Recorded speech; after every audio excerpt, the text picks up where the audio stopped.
कौशाम्बी जनपद में सीबीओ के पद पर तैनात रही डॉक्टर सीमा, जो कि मुख्य पशु चिकित्सा अधिकारी रही हैं। आइए जानते हैं इनमें, चूँकि जब से ये सीबीओ के पद पे ग्रहण की हैं, तमाम जो है तो विभाग में मुद्दों को लेकर ये चर्चा में रही हैं। आइए तो हम जानते हैं डॉक्टर सीमा जी से। आप जो है तो जब से सीबीओ को चार्ज दिया गया है कौशाम्बी में जनपद में, तब से अक्सर आप सुर्खियों में रहे हैं। क्या है मामला मैडम पूरा? मामला ये है कि एक औरत का एससी होना और उसका इस पद को चार्ज लेना पहले से ही बर्दाश्त नहीं था कि हम आपको चार्ज देना ही नहीं चाहते थे। ये शब्द हैं माननीय सीडीओ साहब के और डीएम साहब के कि आपके बारे में तो हमने ये सुना था, वो सुना था। अरे सुनी हुई बातों पे क्यों जाते हो डीएम साहब, क्यों जाते हो सीडीओ साहब? मैंने तो वो कर दिखाया। कौशाम्बी को उत्तर प्रदेश में गौवंश संरक्षण में सर्वप्रथम स्थान दिलवाया। तो मेरे से ही पैदा होकर समाज के अर्धांश पर यह पुरुष पाशविकता का प्रचंड प्रहार क्यों चल रहा है? एक औरत यदि शासन संभाल रही है, अपनी बागडोर बहुत अच्छे से निभा रही है, तो आपको क्या हक बनता है कि उसकी मदद करें? यत्र नारीः पूज्यन्ते तत्र वसते देवता। ऐसा ना होकर और मेरे को नीचे दिखाने का हर भरसक प्रयास, चाहे वो विश्व हिंदू परिषद के द्वारा हुआ हो, उनके सारे अध्यक्षों द्वारा हुआ हो, चाहे हमारे सीडीओ महोदय जो मुझे कार्यालय कक्ष में बुलाकर हर बार प्रताड़ित करते थे। मेरी एक जगह निर्धारित थी क्योंकि I am an SC officer. कैसे ये औरत अपने आप संभाल रही बागडोर इतने बड़े काम की, इससे शुरू होकर और आज तो अति हो गई। 2 तारीख को अति हुई थी कि डीएम साहब ने मेरा चार्ज लेकर मेरे एक जूनियर को चार्ज दे दिया शासकीय हित में। तो मैं पूछना चाहती हूँ डीएम साहब से और आप सबसे, कौशाम्बी के सारे पत्रकारों से, कि कौन सा ऐसा शासकीय अहित किया था मैंने जो मेरे को शासकीय हित में मेरा चार्ज लेकर जूनियर को दे दिया गया, जबकि प्रमोशन अभी 10-15 दिन में ड्यू है। इतना भी वेट नहीं कर पाए। तो ये शासन और प्रशासन की विकलांगता का प्रतीक है। आज तो हद हो गई जनाब। आज ऐसा क्या हुआ मैम? आज तो एक वर्दीधारी मेरे आवास में घुस गया। मैं टॉयलेट करने गई थी, मेरे आवास में धड़ल्ले से घुस गया, बिना कॉल बेल बजाए, बिना कुछ करे। और उसके बाद में जब मेरे से पूछा गया तो वो माफ़ी मांगने लगा।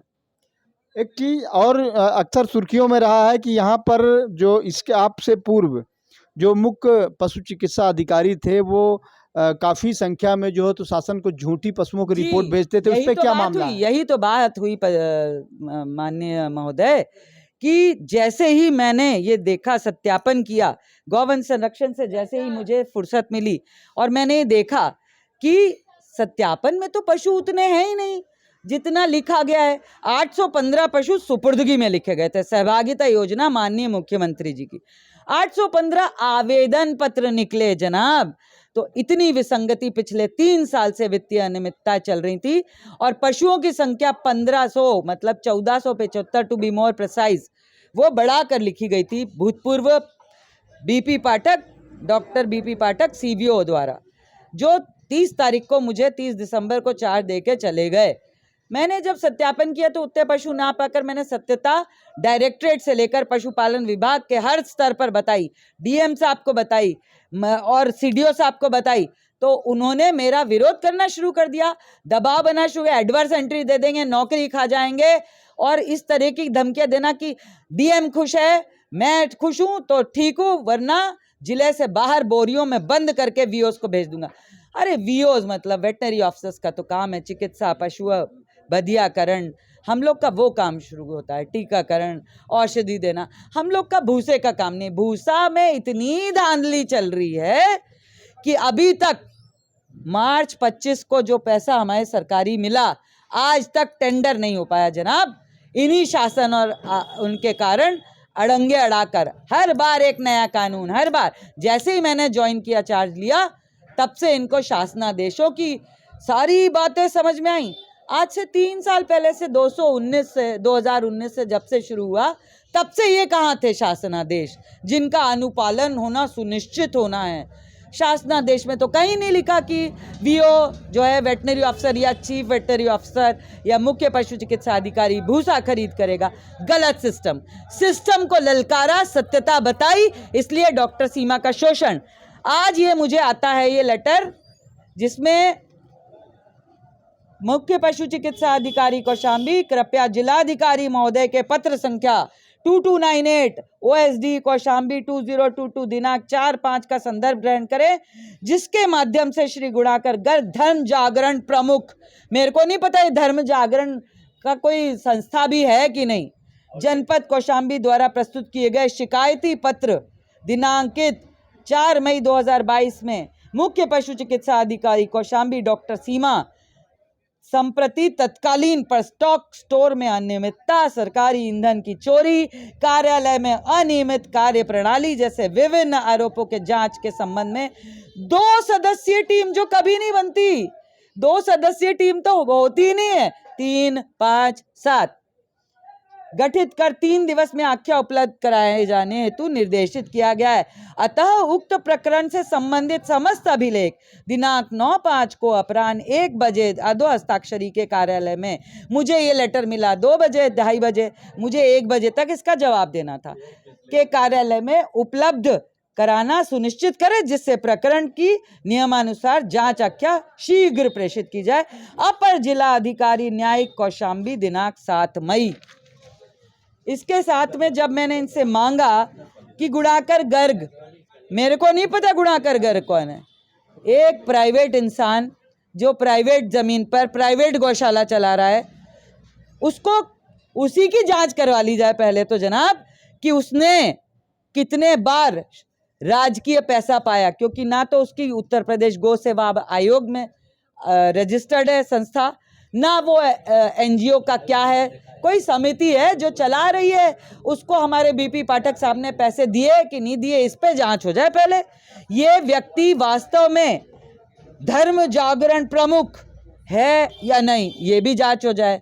हमेशा नेता बताने वाला, मैं तो विवरण मेरे को तब मिला, भवनसुरी प्रथम और द्वितीय गौशाला नाम की जगह मेरे को लिस्ट में दिखी, जो 3 साल से जारी शासन को। मैंने इसको जाके निरीक्षण किया, और निरीक्षण आख्या मेरी इसमें लगी है, ये जो मैं आपको देख रही हूँ, ये निरीक्षण आख्या मेरी लगी है 2 समय की। इसमें मैंने लिखा है कि ये पंजीकृत नहीं है और ना ही इसको पैसा दिया जा सकता है। सारे शासनादेशों की कॉपी मैंने लगा दी है। कहीं भी प्राइवेट व्यक्ति को यदि उसका संचालन प्राइवेट भूमि पर हो रहा है, लेकिन प्रधान और सचिव कर रहे हैं, तब तो हम पैसा दे सकते हैं भरण पोषण का। लेकिन इस महोदय, ये जो महोदय, इन्होंने मेरे पे इतने सारे चार्ज लगाए हैं कि मानहानि का केस बनता है इन पर। सबसे प्रथम क्या लगता है आपको कि ऐसा आपके साथ, जबकि आप मुश्किल से 4 महीना चार्ज पे रही हैं, ऐसा क्यों किया जा रहा है? क्योंकि मैं एक महिला हूँ, SC महिला हूँ। कौन बर्दाश्त करेगा एक महिला का इतना उत्थान, कि कैसे वो कर ले रही है? एक पूरी संस्था हूँ मैं अपने आप में, कैसे बर्दाश्त कर लेगा ये पुरुष पाशविकता वाला समाज? ये समाज जिसमें पंडितवाद, जातिवाद इतना कूट कूट कर आज भी भरा हुआ है हमारे देश में। हम लोग कहते हैं हमारा देश आज़ाद हो गया, कौन सी आज़ादी, कौन सा विकास भवन? मेरे जो चार्ज है डिप्टी CVO का, उस कक्ष को देखने के लिए सफाई अभियान के तहत CDO साहब जाते हैं, निरीक्षण आख्या लिखते हैं, उसमें एक कुत्ता, अरे तो पशु चिकित्सालय में कुत्ता नहीं मिलेगा तो CDO साहब क्या मिलेगा? मैं तो नौकरी छोड़ दूंगी, मैं टाटा बाय बाय कर दूंगी, लेकिन आप सबकी जो बोलती मैंने बंद की है। आप सब लोग दिन रात 24 घंटे मेरे बारे में जो सोचते रहते, कैसे इसको नीचा खींचे, वो नहीं होगा। सॉरी, ये जो आपने लेटर दिया है, मैंने इसका 54 पृष्ठ संलग्न कर जवाब दिया है। इस लेटर को पढ़ लीजिएगा, और यदि विवेक है, यदि आत्मा तुम्हारी जागृत है, तो अपर न्यायिक मजिस्ट्रेट से लेकर CDO और DM ये सोचो कि आप कर क्या रहे हो। एक महिला से इतने डर गए, खुल के बोलती हूँ आज मेरी शुगर बढ़ी हुई है, मेरा BP बढ़ा हुआ है। 2 तारीख से जो मेरा मानसिक उत्पीड़न आप लोग ने अत्यधिक कर दिया, उसका मैं घोर निंदा करती हूँ। नहीं, क्या आप इस मामले में क्या जिलाधिकारी महोदय से उनसे मिली, उनको अवगत? मैं CDO द्वारा जब मुझे प्रताड़ित किए जा रहा था, तब से मैं उनको चुपचाप लिख के व्हाट्सएप पे और उस पर देती रही कि सर ये बंद करवा दीजिए वरना अच्छा नहीं होगा। अब आपका अगला कदम क्या होगा? मेरा अगला कदम ये होगा कि मैं पशुधन माननीय पशुधन मंत्री हमारे जो नए आए हैं और जो हमारे रजनीश दुबे जी प्रमुख सचिव आए हैं, मैं देखना चाहती हूँ कि वो भी मुझे उत्पीड़ित करते हैं कि नहीं। पशुधन मंत्री जी ने मेरे बात को सुना था 2 मई को, मैं 3 मई को गई थी मुख्यालय पे, निदेशालय लखनऊ पे। उन्होंने मुझे समय दिया था 5 मिनट का, मेरी बात सुनी है, मैंने उनको कागज थमाया है जिसमें मेरा चार्ज लेकर जूनियर को दे दिया गया। ये कौन सी लॉ है, ये कौन सा नियम है, कौन सा कायदा है, कौन सा कानून है जो आप सब बेच चुके हैं, ये है।